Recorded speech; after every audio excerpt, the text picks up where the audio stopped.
খাগড়াছড়িতে মঙ্গলবার রাত ১১টা থেকে সড়ক অবরোধ স্থগিতের ঘোষণা দিয়েছে যুগ্ম ছাত্র জনতা।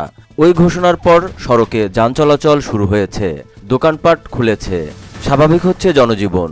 কিন্তু এখনও প্রত্যাহার হয়নি ১৪৪ ধারা। ফলে কিছুটা নিয়মকানুনের মধ্যেই থাকতে হচ্ছে খাগড়াছড়িবাসীকে। অবরোধ প্রত্যাহার হওয়ায় স্বস্তি ফিরেছে খাগড়াছড়ি শহরের বাসিন্দাদের মধ্যে। তবে দ্রুত ১৪৪ ধারা প্রত্যাহার চান তারা। জেলা প্রশাসকের পক্ষ থেকে বলা হয়েছে, অবরোধ প্রত্যাহার হয়েছে, তবে স্বাভাবিক অবস্থা ফিরছে কিনা তা যাচাই সাপেক্ষে এবং পরিস্থিতি বিবেচনা করে ১৪৪ ধারা প্রত্যাহারের বিষয়ে সিদ্ধান্ত নেবে প্রশাসন।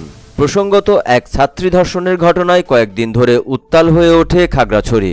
শুরু হয় সড়ক অবরোধ। ১৪৪ ধারা জারি করেছে প্রশাসন। অবরোধের ঘটনায় গুইমারায় সহিংসতায় ৩ জন মারা যান।